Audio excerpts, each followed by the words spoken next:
So this session will be on Zoom. So our friends at IIE and State Department have shared the link with other Humphrey Fellows.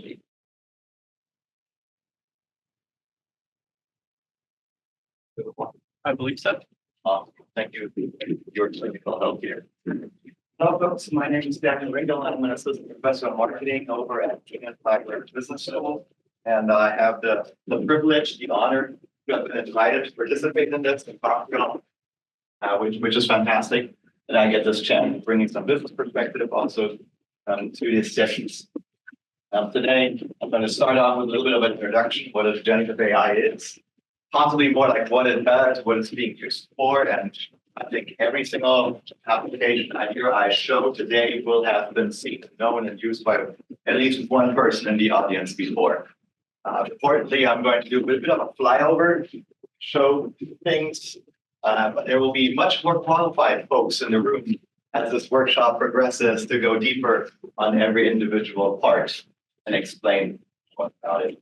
I would like to keep it interactive, so I love being rudely interrupted by my audience, either by waving at me or doing this, or just yelling at me, saying that's wrong, or I disagree, because I love that interactive nature with y'all. So, introduction, what is generative AI? Well, let me take one step back and place some thoughts in your mind, which I opened my classes that I teach sometimes as well. So a couple of quotes here: torture the data and it will confess to anything.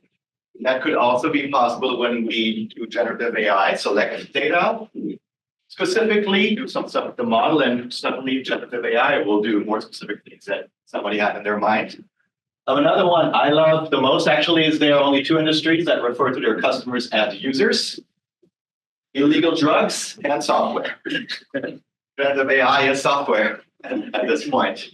So that's something to be keeping in your mind as well. And finally, Stephen Hawking once said, the rise of powerful AI will either be the best or worst thing that would happen to humanity. And there are different camps on this. Right? And we're watching as this evolves. And for me personally, it's a bit hard to anticipate which way this is going. Taking a glass half full perspective, my hope is it will be the best thing. All right, so everyday AI, it's all around us, right? Who's not done AI today? Show of hands. Everybody's done AI today, fantastic, right? It'll take us places, it'll anticipate what we're searching for, it will make us look better on photos, or it can, right? Theoretically, an iPhone 15 Pro can make you look better. How might AI be able to do that? Any ideas?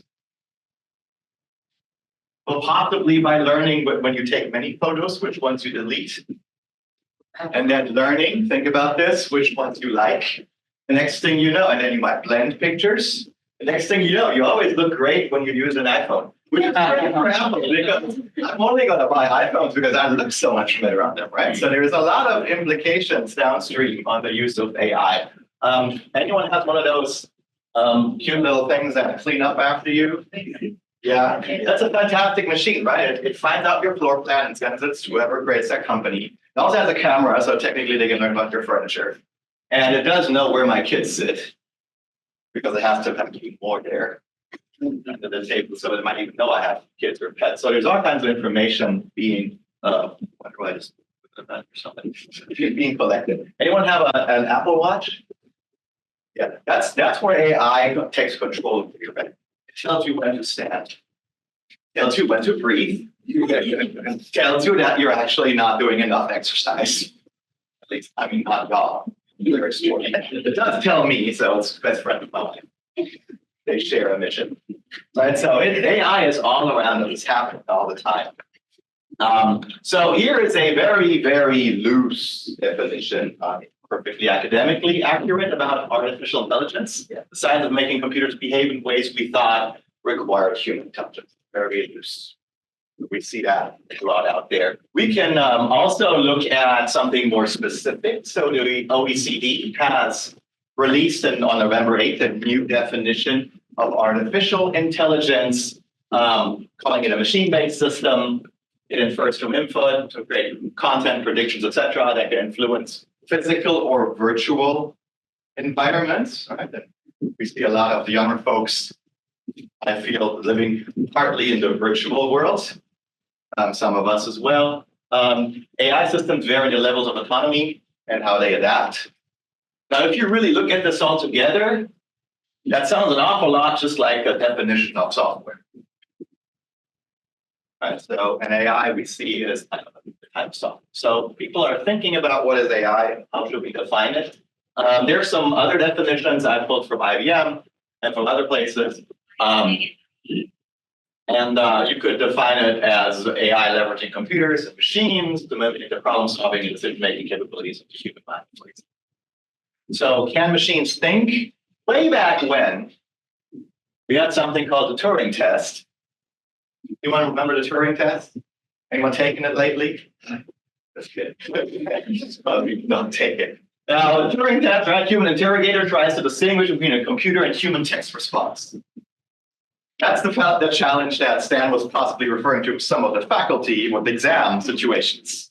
Was this really written by a student? Was this written by an AI? Unclear. I had an MBA course recently, which just concluded, where we did a lot of AI work, and we analyzed some data and then write a summary. And I said, well, tell it to write a summary as if they were a data scientist. It was pretty succinct, compact, dry. I said, now I'll tell it to write the summary on the same analysis if you were an MBA student. A little longer, a little more lofty, let's say. And I don't say, oh, it's oh gosh. So yeah, there's a different way people communicate, and you can put AI in roles of doing it in a way. Generative AI. We'll see more about that probably from some of the speakers. There's been a differentiation between weak AI and strong AI, narrow artificial intelligence, artificial general intelligence, and superintelligence. And this is getting a little tricky as we transgress from a very narrow perspective to a slightly broader perspective. For ChatGPT, not entirely narrow, a little broader. And then there's a superintelligence that people are probably most scared of. Right, and the best example I found was HAL 9000. So this is what we used to think AI looked like way back when in Hollywood, right? 2001: A Space Odyssey. Anyone ever seen that movie? Yes. Who was HAL? Anyone recall who HAL was? You were nodding your head. The computer, was it a nice computer? Not so nice. Try to kind of do away with these nasty, naughty humans. Right. It was actually when Dave, protagonist, was trying to shut it down, stop this craziness. It was telling Dave, "I'm afraid." Anyone think that HAL 9000 was afraid? Can AI feel fear? Emotions? No. But why was it telling him that it was afraid? Oh, so you somehow had learned that you can create a reaction, some kind of objective function, pursuing it, doing whatever it can to manipulate. And we'll see where this goes, right? In the future. All right, so history of AI, some loosely, it's an old hat, right? 1950s. We knew about AI and neural networks, machine learning, end of the 50s, 60s, deep learning, data science, 85. So it's like, okay, everybody's so excited in 2024 about this stuff, but it's like, scientists are like, yeah, well, we thought about this. But even though we thought a lot about it, didn't mean we could do a lot about it with it, right? So the awakening of AI as we see it today, what do y'all think woke up AI? What created from its slumber, let's say, since the 50s, the 60s, the 70s, 80s, before most of us were born? What woke up AI?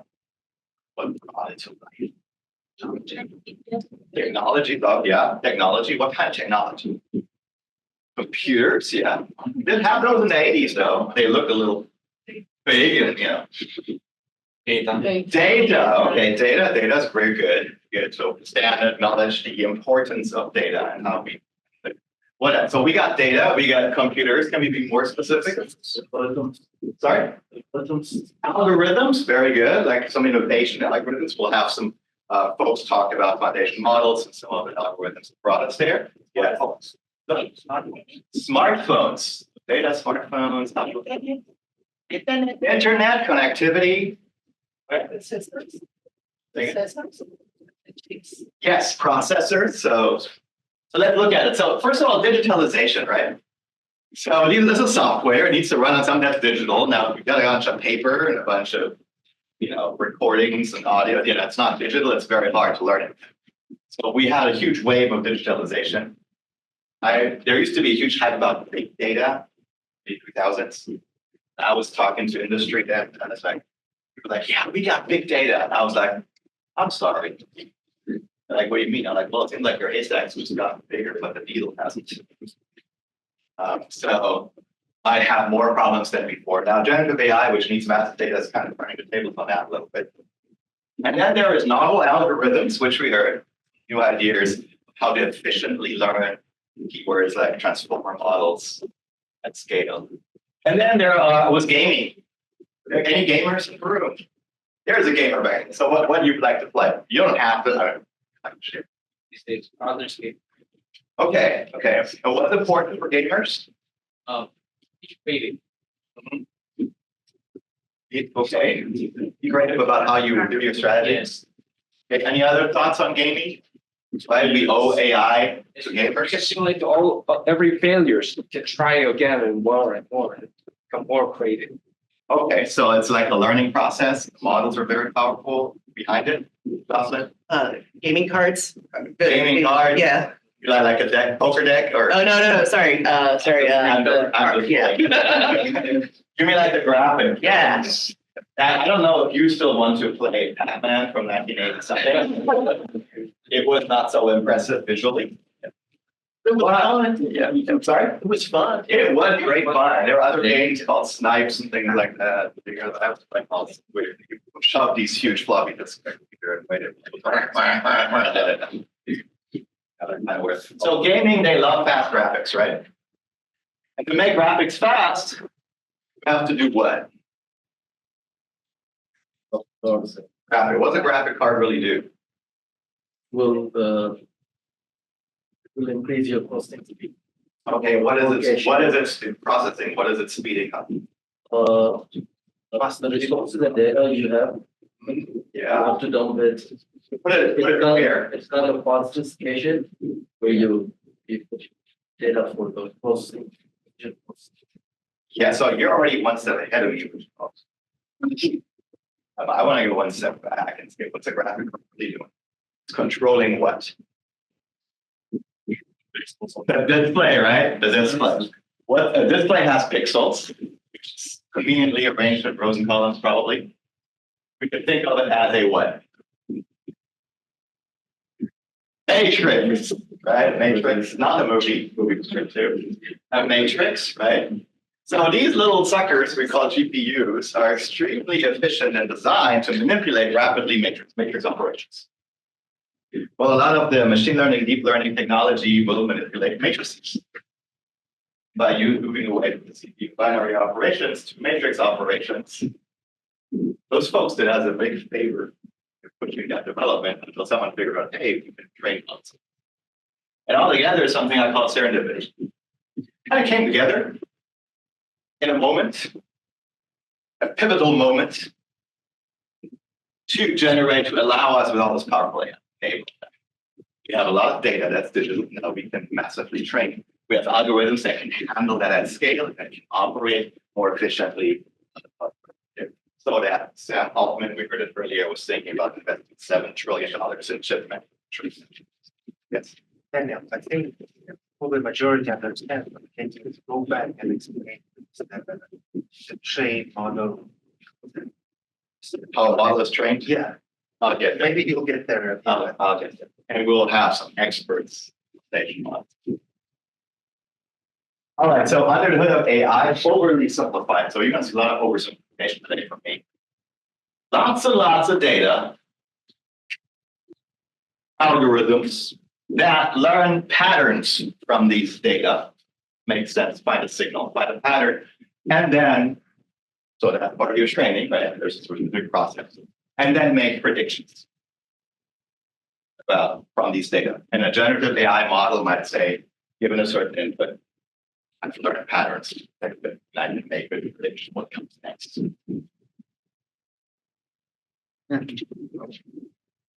So oversimplified. Now, before I go more into AI learning, I'd like to briefly go back to human learning, because it's kind of interesting to think about what's the difference between us humans and how we learn in machines. So human learning is very impressive. You think of this, when a child is born, in the first couple of months, it learns space tracking, biological motion, what's solid, what's rigid, learns stability support. With 10 months, it understands gravity and inertia.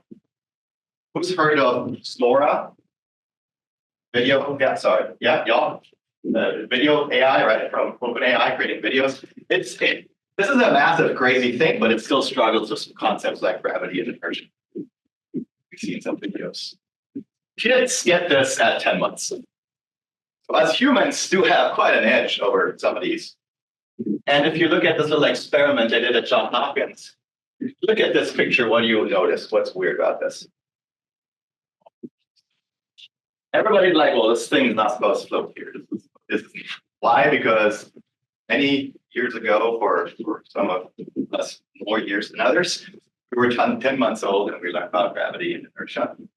And you showed us to a 3-month-old and it's like, yeah, big deal, I got better for it. Show that older one, it's like, amazing. Because it learns so much faster. So human learning is very fast.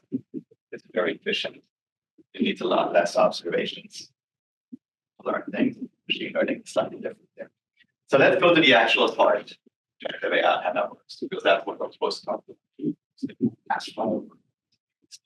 So what's generative AI? You can think, and this is I was like, well, why don't I just use Gen AI to create a definition for Gen AI?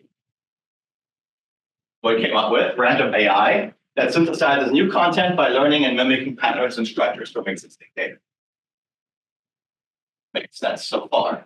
Training requires vast, curated data sets to learn patterns and structures. What does curated mean? I'm going to be using that a lot. But why curated data sets? What does that mean?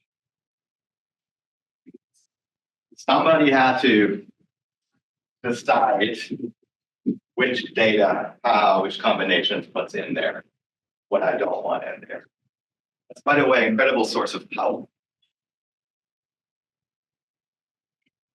It's related to what we do with kids, right? If you have anyone have children in the room, you all get to choose which child books they get. You choose which type of school, kindergarten they go to, which kind of yes, exactly. So you're curating data, if you will, or knowledge to raise your child. That child can do many things. Some folks out there are curating data sets. They're child, they're ChatGPT.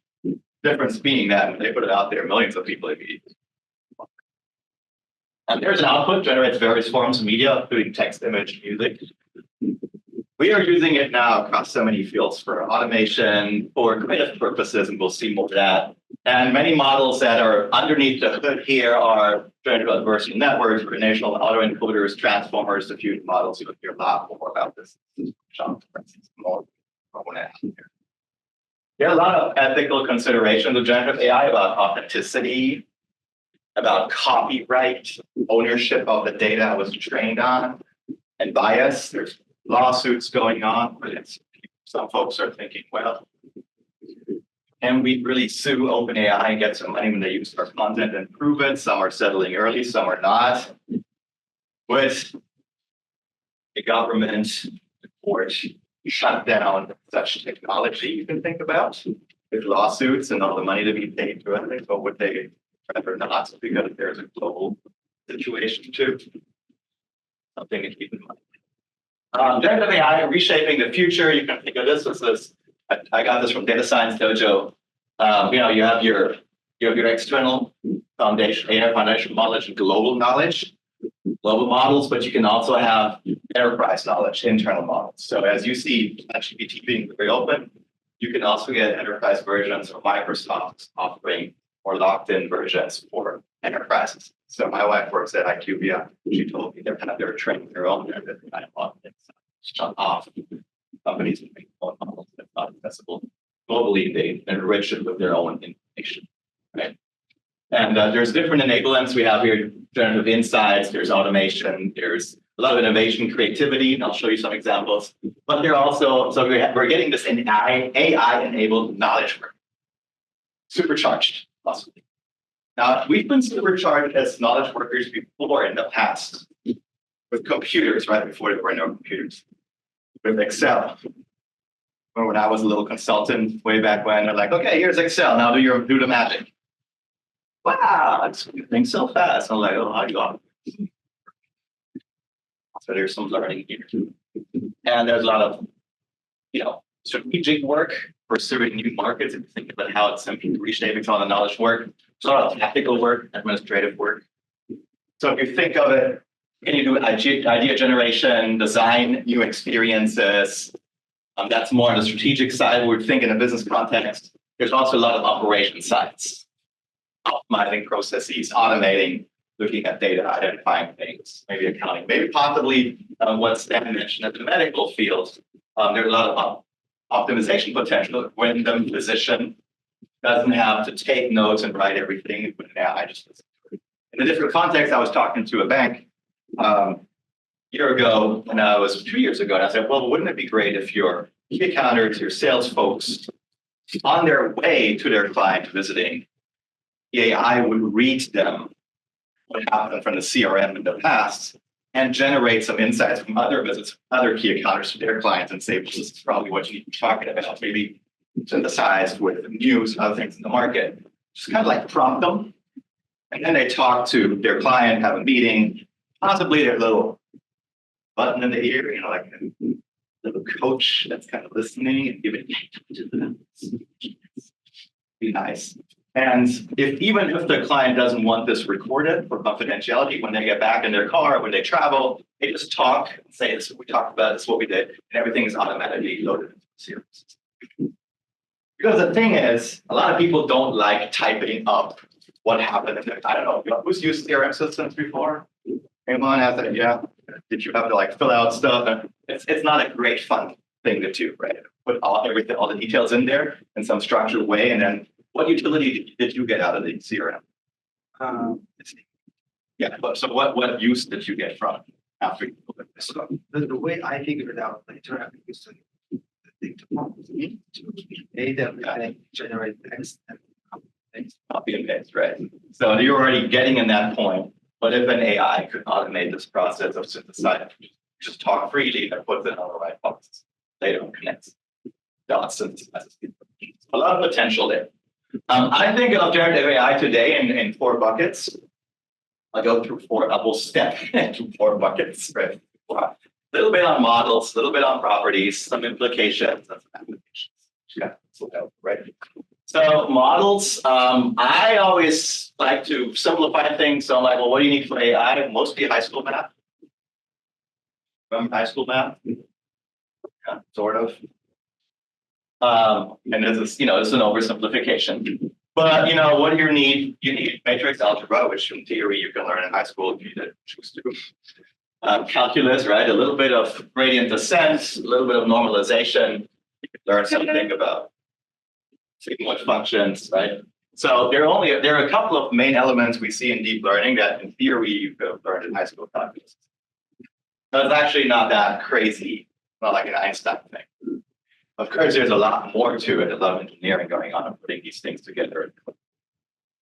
There are large language models, and we'll have more talk on this. Have quite a leap.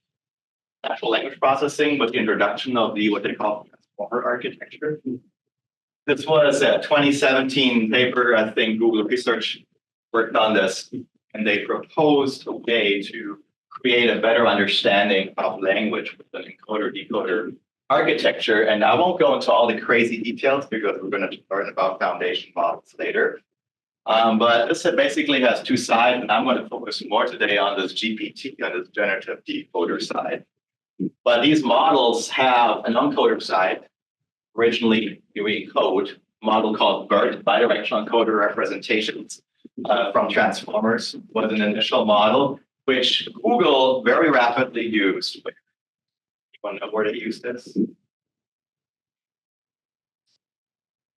Started understanding what people put into search, generating more information there. It's a mass language model. There's a lot of details here. What we call a foundation model it learns, if you will, from massive text patterns and language. It's a language model, how language works.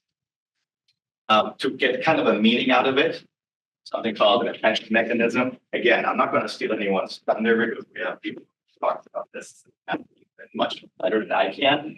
What I find interesting is that for a general purpose model, it can be adaptive, what we call fine tuning. We'll hear more about that too.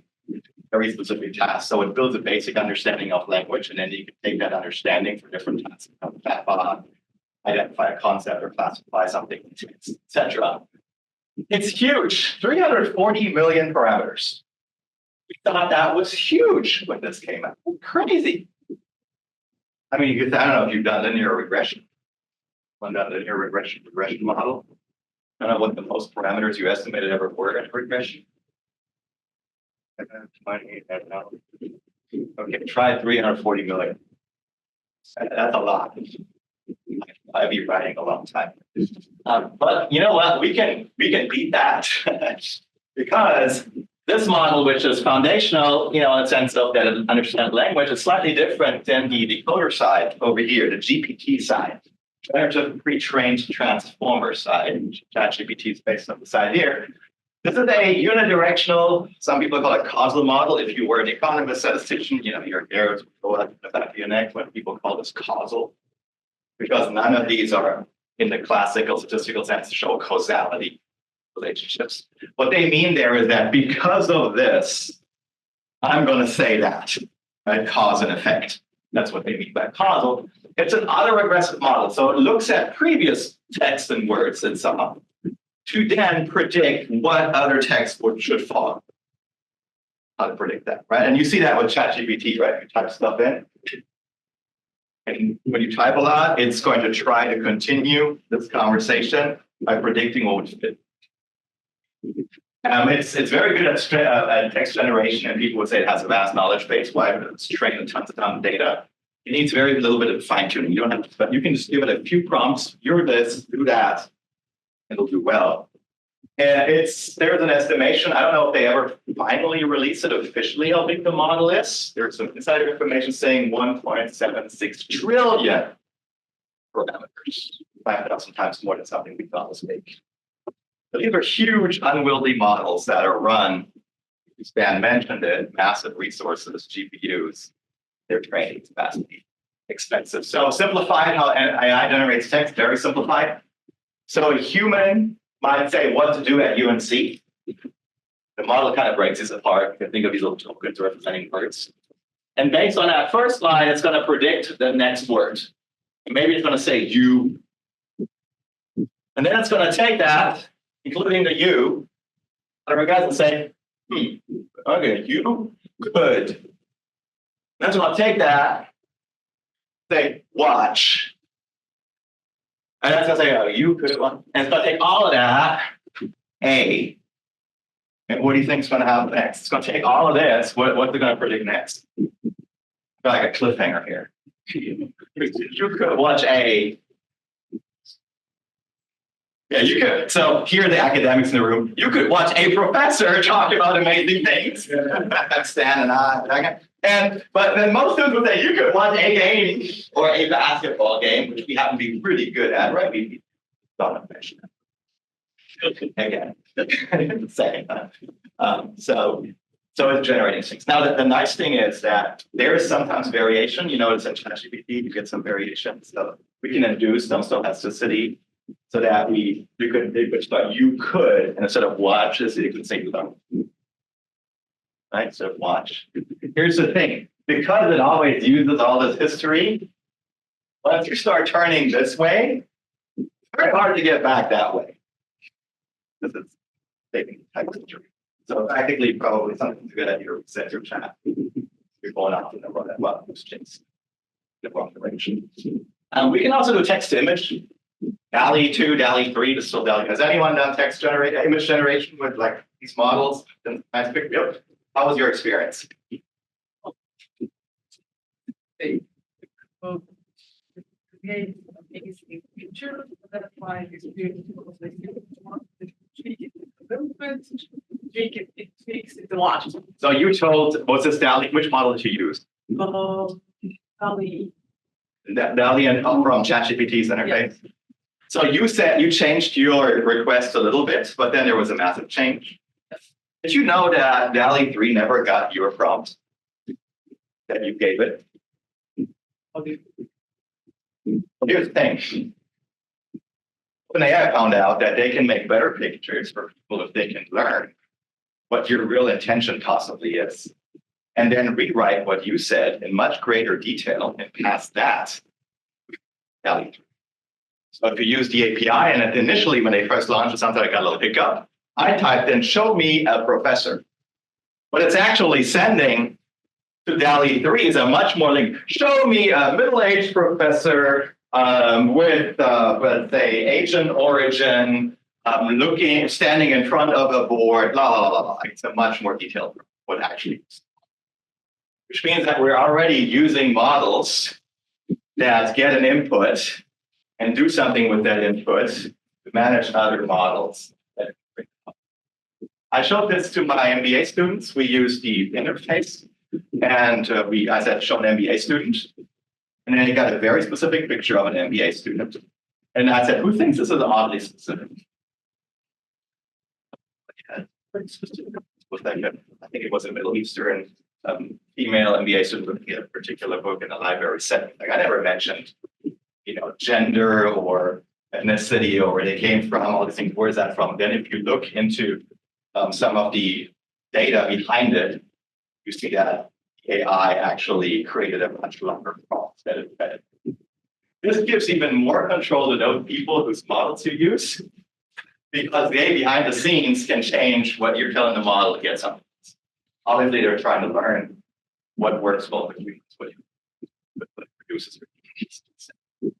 So text to image, right? We have a generative model image that we can manipulate. It's called diffusion models. I'm sure we'll talk more about this, so I'm not going to go into details. It's quite amazing how these models can take text and then generate an output. So in this case, teddy bears would be searching AI underwater. You get back then multiple versions, and even better these days. We also have multimodal AI, so multiple unimodal neural networks that are specific. May receive and process different types of data separately. So technically, a model could look at me visually, could also look at the audio, right? And we have a fusion model that captures the relevant information from each modality and combines them using the strengths of each and take that fused information to generate out. It's a great example of that of myself talking in multiple languages. Now, here's the thing, and this was mentioned also, data are the foundation of generative AI. McKinsey has released has talked about this in the data dividends fueling generative AI. And basically, their takeaway is if your data aren't ready for Gen AI, then your business or your organization. You have curation, right? You have to get these data out. You got to get the right format. You have to connect things. If you've worked in IT and in large corporates, sometimes they call it databases, then you have data lakes. I feel like they're all data swamps. It's a distributed environment in different places. Things are not connected well. Different security levels, confidentiality levels, putting this all together is not so easy. So insufficient and or incorrect data leads to error-prone results. You put something wrong. So if you teach your child something by example, so everyone has, to be honest, some kind of habits which are not entirely perfect. Well, guess what? Your kid watches those habits, it'll replicate those. You give an AI bad habits, data that's not so aligned with what you really want to do, it's going to learn that. So data very important. So let's talk about properties. They're more exciting here. So here's one thing I like to tell my students: the beauty of machine learning is also its curse. You always get an answer. Whether that answer is right or wrong, whether it answers what we really needed or not. That's a different question. Let's explore that. So generative AI, when it came out, or when we got more exposed, became very rapidly a new object of study, also the research. People, it almost felt like when I saw some of the early research panels and conferences in 2023, 2024, it's like, okay, there's this new creature, let's kind of poke at it, let's put electricity to it and heat to it, see how it reacts, what it does. But this little creature kept on morphing, right? Every new version of ChatGPT was slightly different, etc. And then we started having to deal with a lot of problems. Anthropomorphization. Anyone ever done that? Anyone anthropomorphized? That's a word lately. You're like, what the heck is he talking about? Let's Google it. We don't Google anymore, right? We ChatGPT now.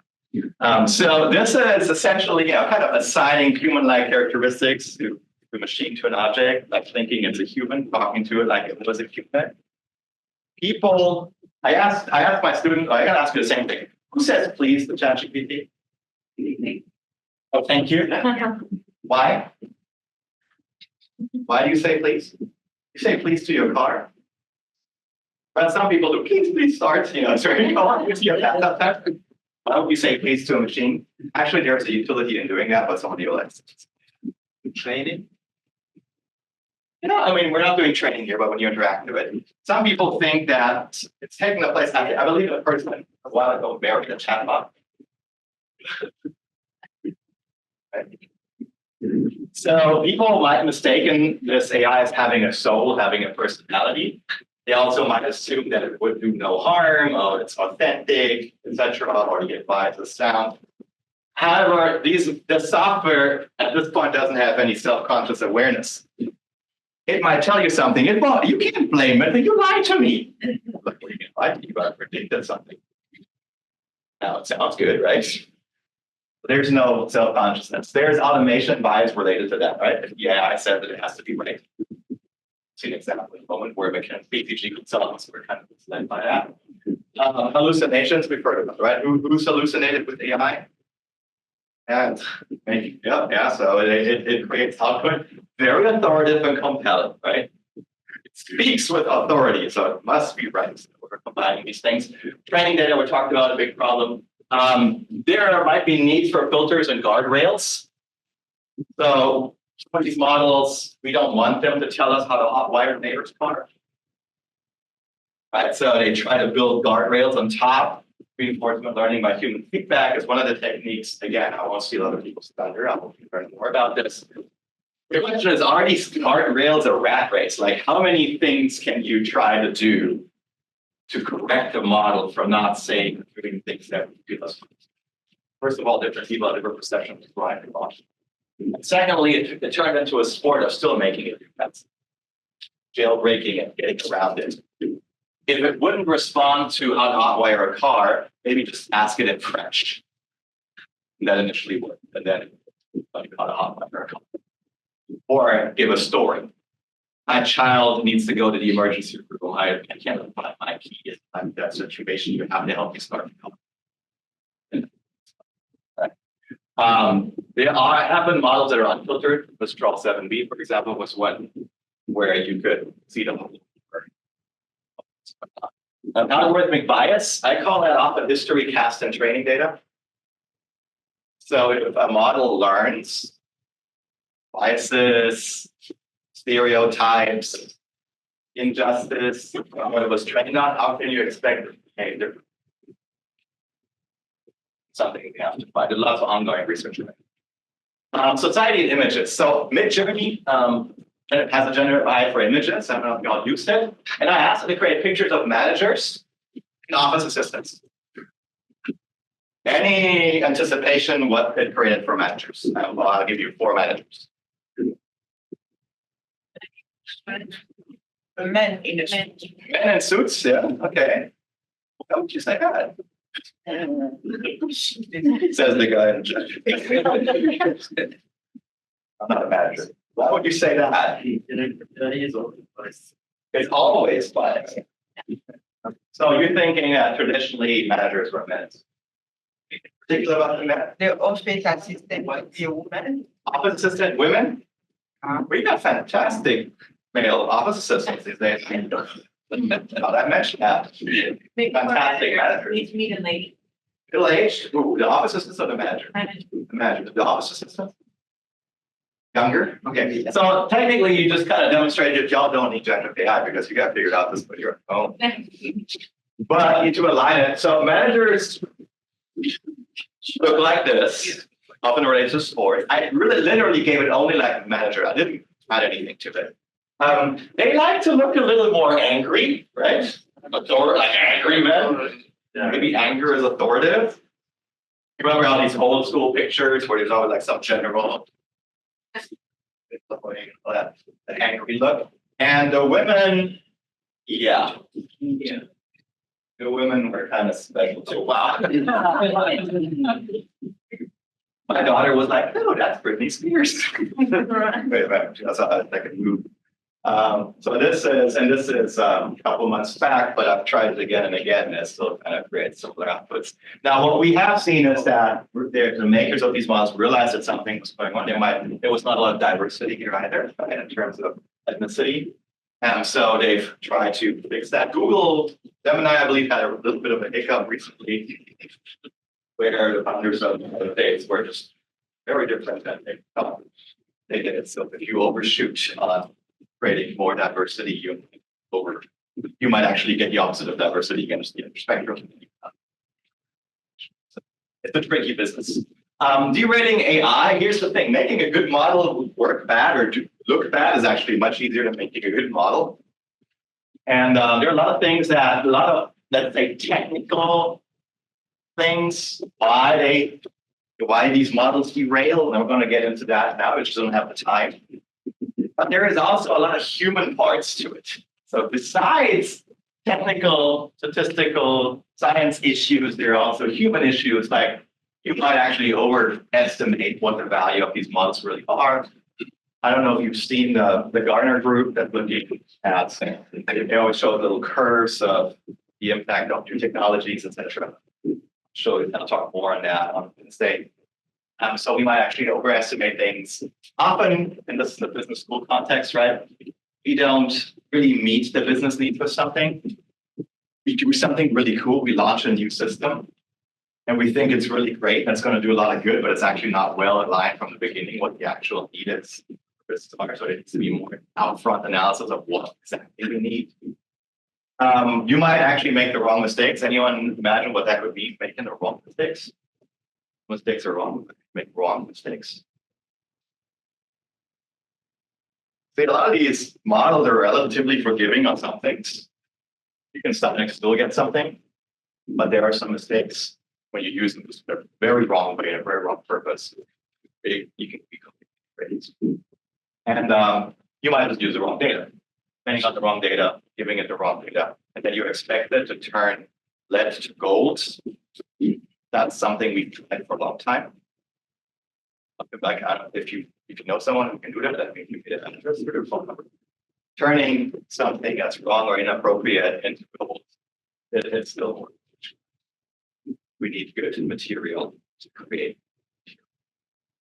Okay, so my personal opinion, what can go wrong? Well, if we're at 0% leakage, more of a technical thing, the data and models, selection bias, indigeneity, etc. There's a million things that goes to infinity of what can go wrong with AI and machine learning. How do we get forward? We need, as a starting point, institutional knowledge, domain expertise. What we want, what data we use, what is our goal, what is this used for, what might be constraints, etc. We have to have a solid understanding because we're guiding the process. Then we need really, really good data. At the end, yes, models are important. And there's some great stuff going on here, but I feel that you need to understand what you want to do to increase your chance of doing something really great. And you need to have the right data, you can curate the right data, you need to be very consciously aware of what you're doing with it. And then you can select your models. What are some of the implications? So generative AI is set to create double-digit productivity gains. We always hear about this massive productivity. This is, again, a McKinsey report, the economic potential of generative AI. And there are different lenses on here: labor productivity potential, getting more productive, and then the total economic perspective, revenue. So we might see a lot of cost reduction, probably more initially than we generate new revenue or new. And the estimates are going all over the place right now. So some are saying it could add the equivalent of 2.6 to 4.4, which is quite a range. Trillion annually to the globe. A lot of potential. Here's the thing though, if you look at labor market, where is this going? Like pre-AI, you might say, well, there's expertise, knowledge-oriented tasks, right? And some tasks are like relational tasks, people-oriented. And you might say there are transactional tasks, very routine, mundane tasks. And the question is, well, how will this change? And here is an anticipation. This is multiple sources here, OpenAI, with research, UPenn, et cetera, Goldman Sachs. And you can look at it and say, well, on the top side of transactional tasks, our breakdown right here, we get a lot smaller, so a lot more automation going on the mundane, transactional, or regular tasks. The thing is, well, okay, so what's going to happen? Well, we're going to see substituted by AI and automation 100% of those tasks. But what are we going to do with the productivity gains, the incremental productivity we have on top of that on these tasks? So yes, so is there anything more? What are we going to do with that? More importantly, the human work, right? Human work. We're going to see there's still going to be a large proportion of human work, but AI is going to be your assistant. Going to work here with the AI. And then finally, for the human relation work.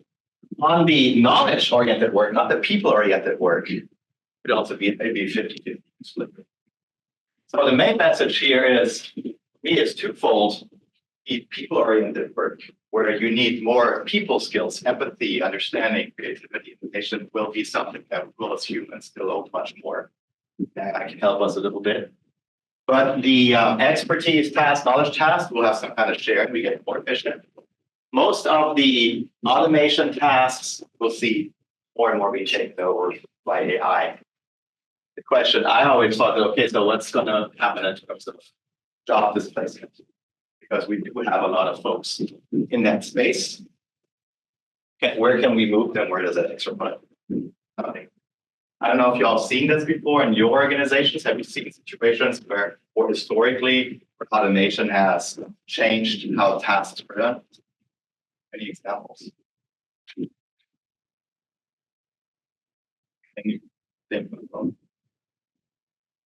We've seen jobs go away from automation, or what do you went? That's call centers.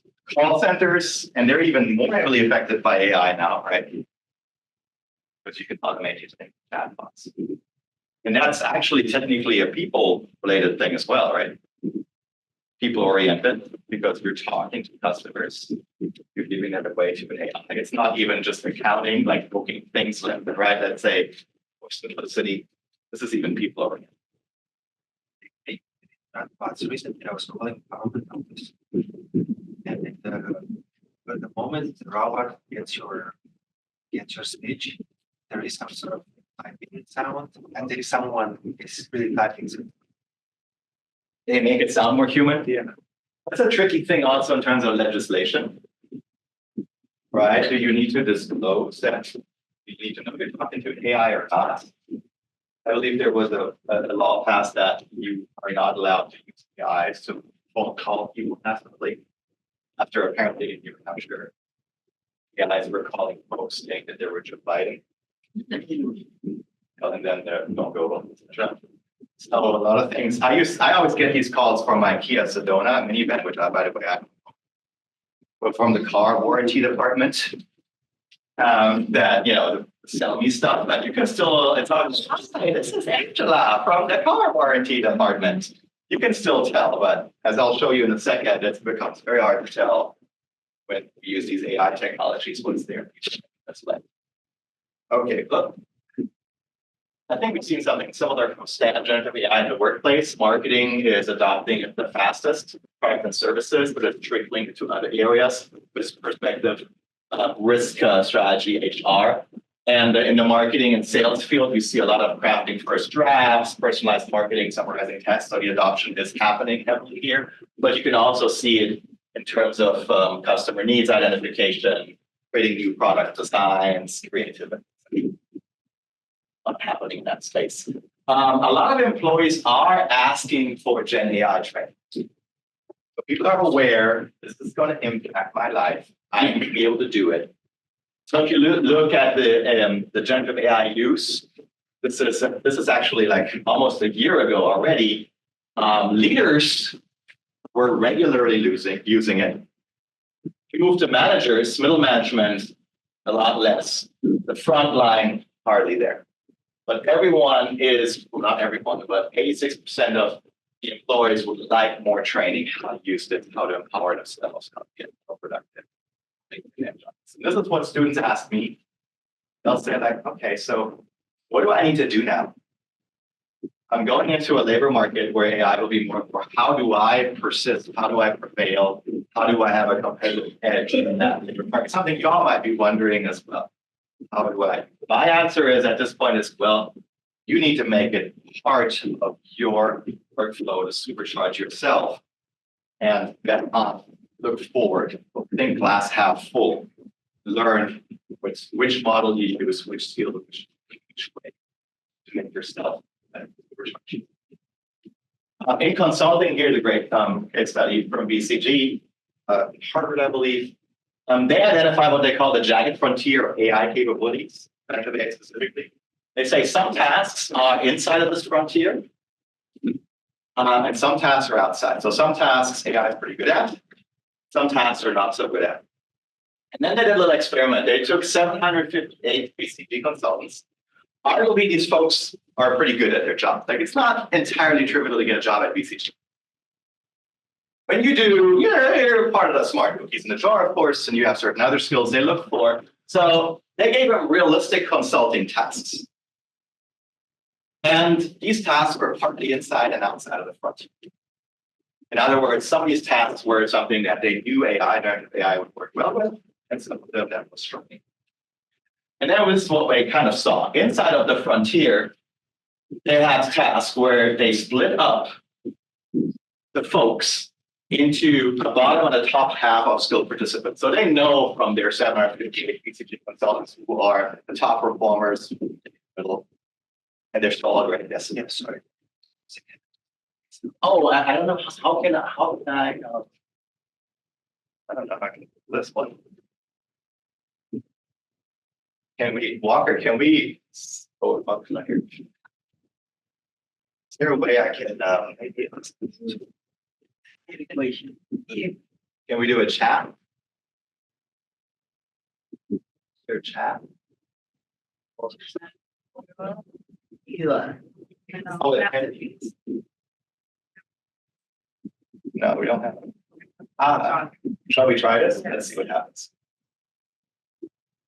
Samira, you can speak if you unmute.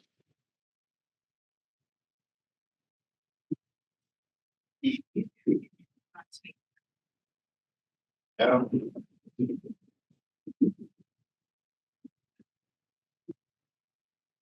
No, maybe not. Okay.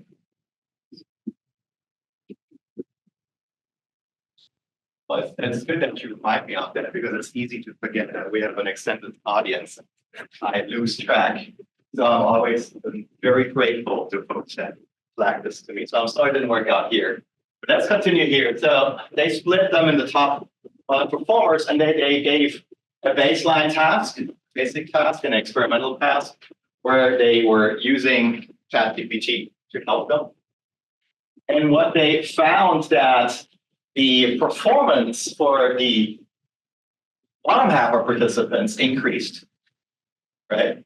And our experimental notice their baseline ability, and then they were able to use ChatGPT. But you notice that the increase in performance of the bottom half was much larger than the gain for the top performers. So this suggests that we're leveling the playing field. So, there suddenly the bottom half was doing, relatively speaking, they still don't reach that top level, right? 6.06 versus 5.79 on that index, but the gap is being closed. What does that mean? When we use generative AI, it can close or narrow gaps in performance of those that use this, that used to have, those that were the top, the smartest cookies in the cookie jar, right? Here, if you don't move forward, right, if you don't also use that, others will catch up rapidly with the technology. And beware that there's a huge opportunity. Now, this is where it gets interesting when we go outside of the frontier. And one is done. I'll use the keyboard.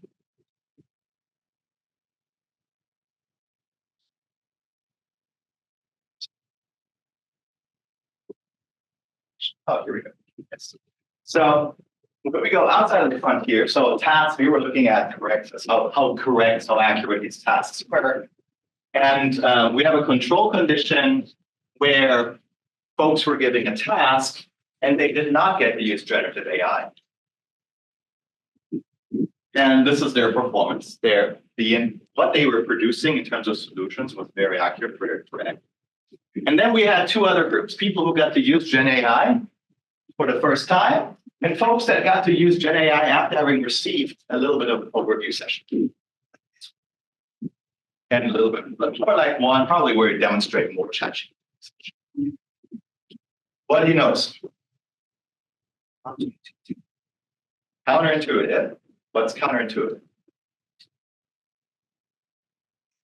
Training, I should be.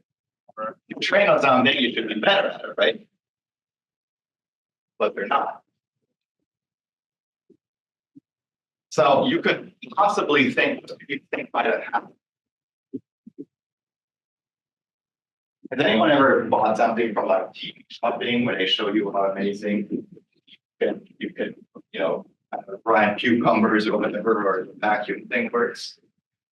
So often when we show people something, we show them how amazing it does everything, how good it is, right? Here's my hypothesis. So if they saw but 20 examples that this is going to do a great job, possibly they didn't challenge what they saw. Is it really correct? Is it really right? They've started relying on an automation bias because they've seen it. And the others here were still using it. They're relying on it, but they were questioning some of the outputs. Remember, these are tasks that Gen AI is not good at. So here's a warning flag for y'all. You have to be very aware when you use these tools, what are they really intuitively good at, what they're not good at, how much I can rely on them or not. Or do I use them where I don't use them? Don't be gullible thinking like it's worked on these three things. Therefore, it's going to work on this one. We're exploring. And they divide them, by the way, into two types of learners, so workers, two strategies, centaurs and cyborgs. So centaurs divide and delegate a solution creation to the AI in themselves. So AI, you do this part, I do that part, divide and conquer. Cyborgs completely integrate their task flow with the AI. So it's like a back and forth thing. I think I've seen a post lately from the writing area, in the literature writing, and a person said, well, we see three types of people using AI for writing. Write first, then let AI fix it. Second one is AI first, let me edit it. And the third one is a back and forth. I give an idea, I generate an idea, I improve that idea. It's an iterative process. From what I understood, that iterative process was more effective. So which one?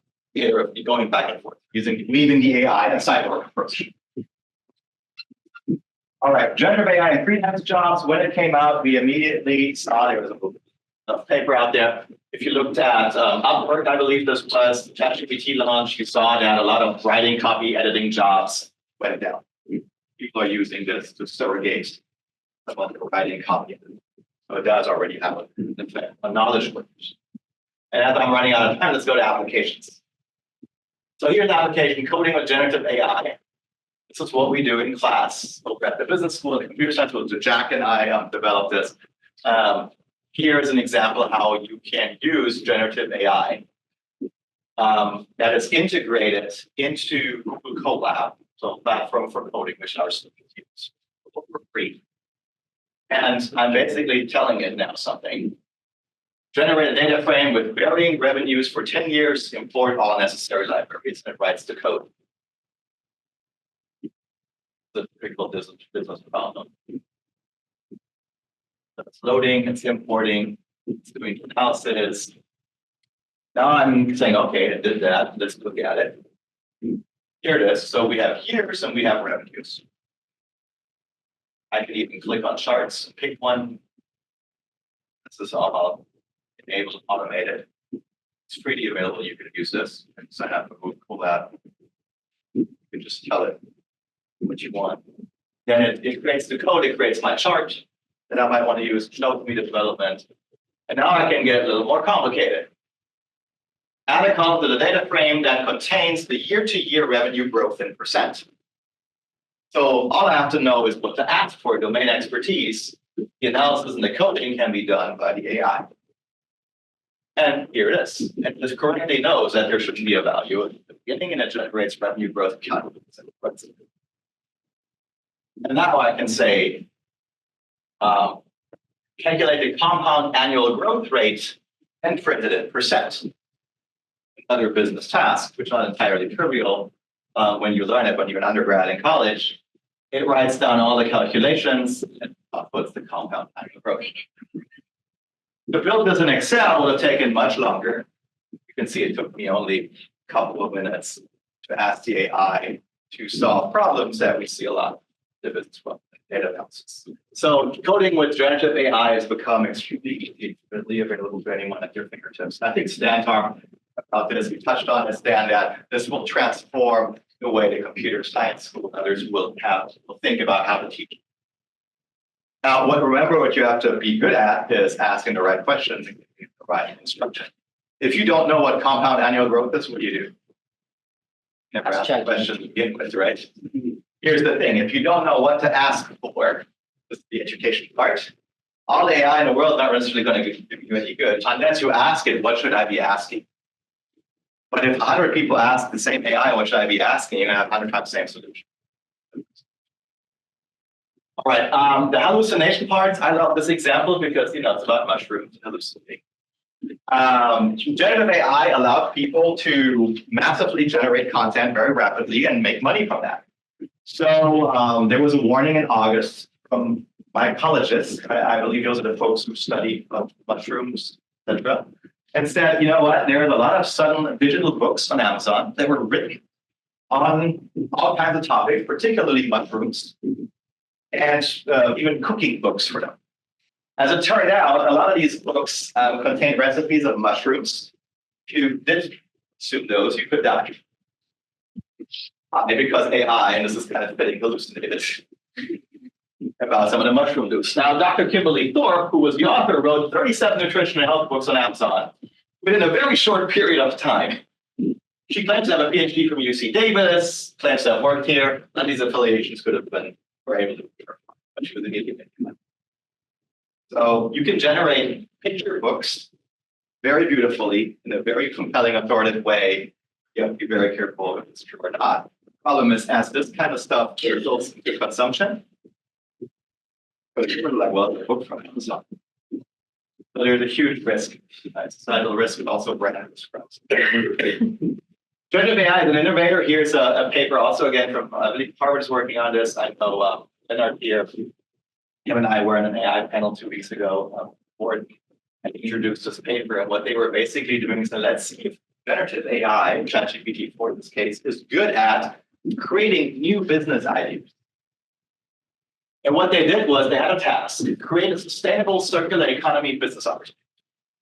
And they crowdsourced solutions from crowdsourcing, a very popular idea generation. A lot of companies do use the crowd, the general public, submit your ideas into a competition.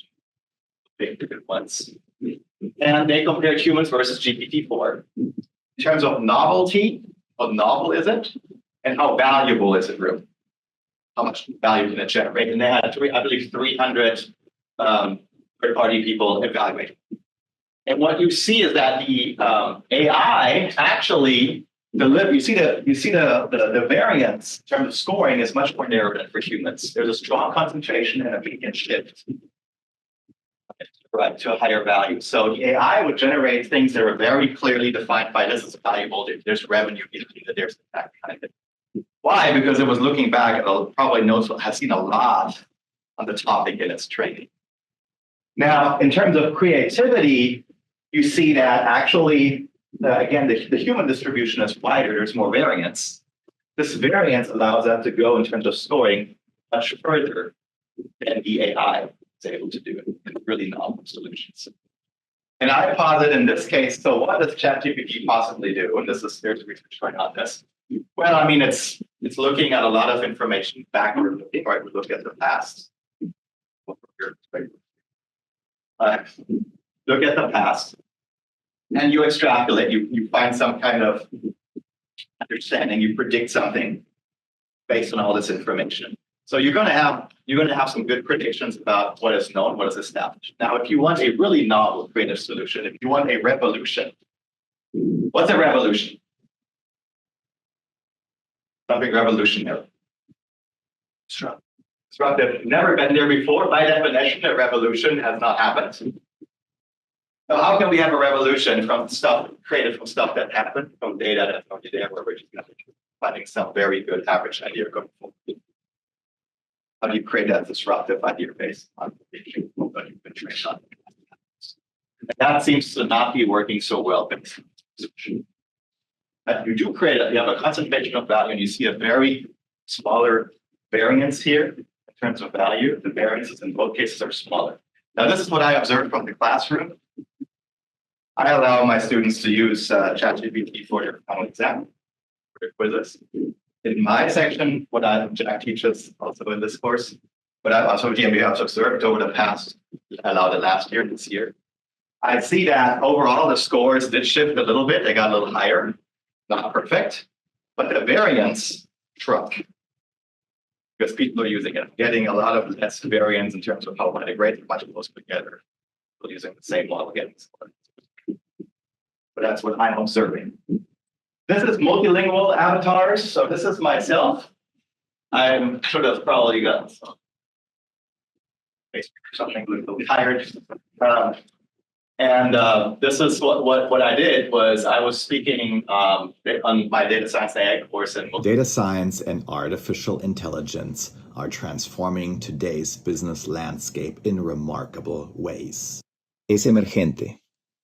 Las tecnologías de IA como ChatGPT de OpenAI o Llama 2 de Meta pueden remodelar los mercados al desencadenar innovaciones disruptivas que alteran la forma en que hacemos. 商业经理们需要掌握、拥抱和善用这些革命性技术，以引领他们的公司进入数据和人工智能的新时代。Ik ben Daniel Ringel, docent aan een business school. Ik heb een cursus ontwikkeld voor studenten met data, wetenschaps- en AI-vaardigheden.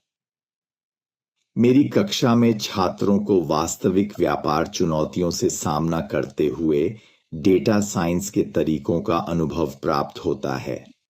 Con l'IA generativa come alleato, usiamo Python e il cloud computing per eseguire modelli all'avanguardia che elaborano rapidamente enormi volumi di dati. Les étudiants utiliseront l'IA, Chat, GPT, Copilot pour analyser les données de manière efficace et simplifier leur.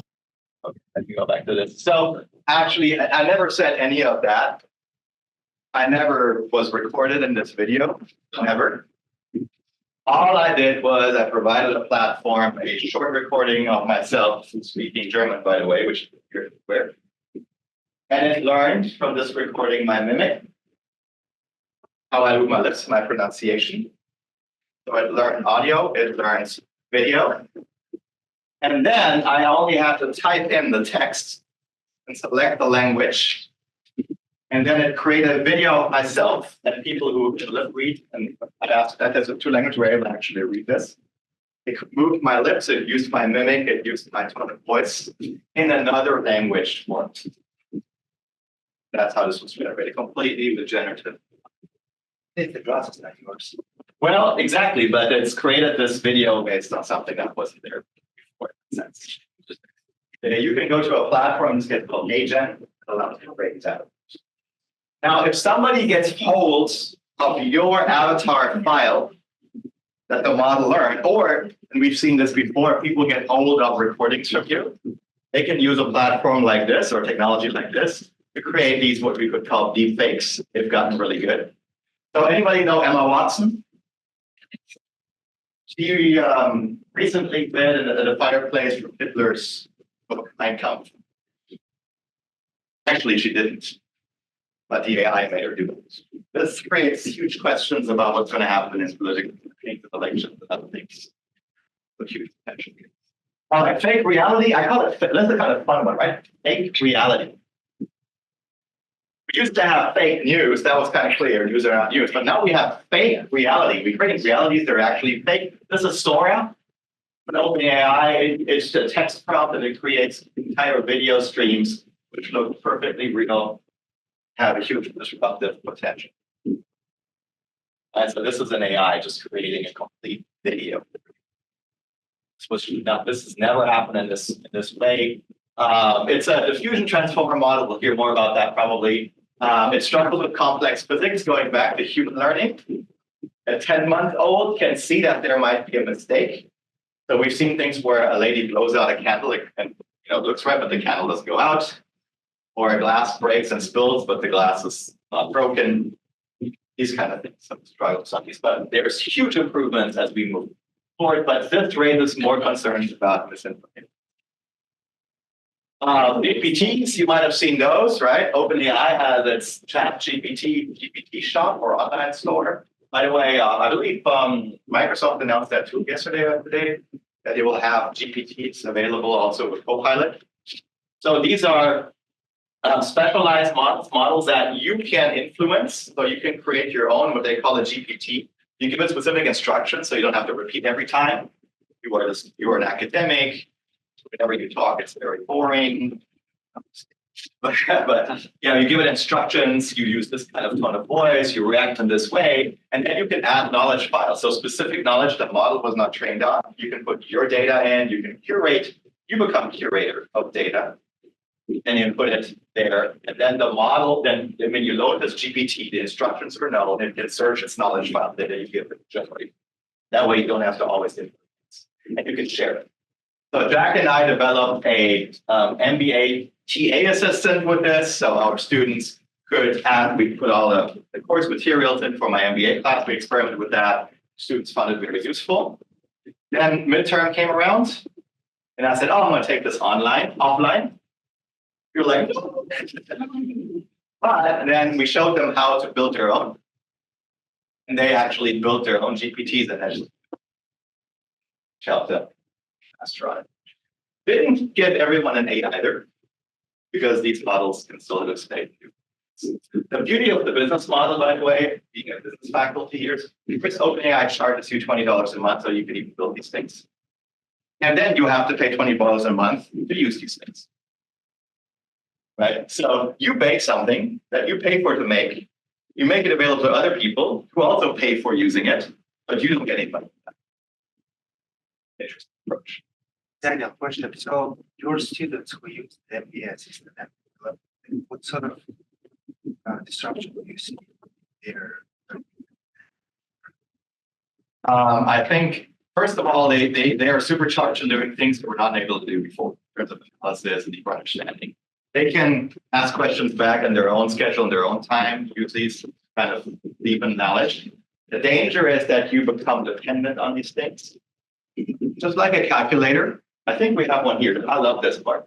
So, this is the only place I ever saw where they have a calculator in the classroom. If you give someone a 3rd grade calculator, are they really going to learn how to do a lot of the math? So we used to not allow calculators early. Maybe the generative AI is our new calculator, supercharged calculator. If we get too dependent on it, we cannot function without it. We have not questioned things, but we have to function with it because we have to challenge it. We have to find ways to use it intelligently. So I'm learning with my students by deeply integrating ChatGPT and AI technologies. I'm running out of time, so let me hurry up real quick. AI and research. So there's an article from Nature. Researchers are using it, but they're also concerned about it. So there's a lot of negative impact. Biases, makes fraud easier, etc. But a lot of opportunities, faster ways to process data, saves research time and money, automates data acquisition, but maybe also automates literature search, do it right, finding ideas, etc. So there's a lot of potential in research. Here's a nice article here. And the question is, where is this all going? So here's a consumer perspective. Oliver Wyman looked at this. Here's a study, generative AI survey from October last year, 16 countries, 16,000 people. What they found is that, chatbot or chill, one in five would go a dinner date with an AI. Doctor AI, 49% would meet an AI doctor for guidance on urgent health conditions after you're interviewed. 37% would watch an AI-generated movie in which they control the plot in real time. About fun thing. There used to be choose your own adventure books when I was a long time in high school. Like you go to page 9 and you go this or that. It becomes real time. Pet whisperer. Almost 1/3 would buy an AI-powered collar that allows them to understand their pet. That's opportunities. I'm banking on bots. 40% of consumers would use AI for advice on large financial decisions like buying a home. Think of the hallucinations that can go wrong place. But this is the biggest one I'm concerned about. Software oversold. 77% of respondents have never tried human therapy, but nearly 1/3 of this group would try AI therapy. And then we have platforms, and they've been around a little while, like Replica. Create your ideal companion with generative AI. Create and interact with via text, audio, and video with a customizable AI partner for friendship or romance. Over 10 million users, $300 cost for a lifetime companion. Pretty cheap, right? To get your lifetime, have multiple lifetime companions. Age range, mostly younger folks. 60% of them are males. And they like to create these kind of images and pictures, interact. There's research into these platforms. They're not very good yet at detecting self-harm, signals of self-harm. Patron might have wrong responses. So I know there's a market research folks into this. So there's another downside. We have to be careful when people start living this world. So new era challenges with generative AI. Right? They're exceptional at predictions, but they can't reflect on their output. Hallucination is a very polite term for making stuff up. I call it in my classroom bullshitting. Even though it's unintentional. Toxic training data can exacerbate problems. So do you really want to have an AI explain to your child sex education after it was trained on Twitter? In a project I once read 30,000 tweets, was very. My vocabulary expanded unidirectionally, having used the dictionary. So there is something to be said for what data that's about. False sense of security. So AI might look affirmative. So people are less likely to not know their source of information. AI regulation different. We have different priorities around the world. So if you compare that, the US is on rapid economic benefits and technological leadership. EU is very much on ethics, responsible use, long-term social benefits. China and their directive is more about global dominance, like being the lead, being strong there, aligned with their national directives and cultural values. So we do see different priorities around the world, which creates a new kind of playing field in AI and a globalized scale, which might become, for especially y'all living in different places around the world, what will this do to innovation, adoption, and competition? Jan LeCun, who is at Meta, I think they're chief, one of the things called Stair brought a paper out on autonomous intelligence. So autonomous intelligence combining multiple systems for something to act on its own, to kind of look at the world, have a world model, have some kind of memory, think about costs, what to go for, and then react. So will AI control humans, right? So are we going to be like this in the movies here, or like that? You're going to be happy now, not you. Right?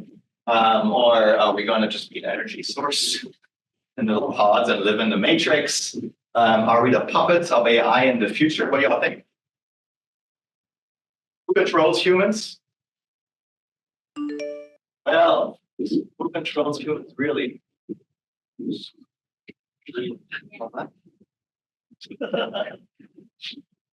I'm always wondering what this is like. Are they texting the person on the other? Or are they having a date conversation over their phone? Of course, it can kind of lead to that point. I've seen that before. We are so glued to technology and we're reactive. When don't watch that stand, you stand, right? Whoever controls these things, these technologies, these devices, those firms, I'll talk more about that on Wednesday, have a lot of control over us. Because I can make people jerk in the room by in class, or particularly by playing an Apple message receipt sent. There's a lot of stuff going on there. So closing words, I'm over time, a couple of minutes. Anecdotes, you always end to talk with an anecdote evidence. 20 years ago, I lived in Africa. I was visiting Zanzibar for a vacation, going to a curio shop, and I found this old watch. And on the back of the watch, it said, we are defined as human beings by how we love. AI doesn't love. AI can do a lot of things. There's a lot of strength in us, compassion, self-awareness, love, understanding, control value system.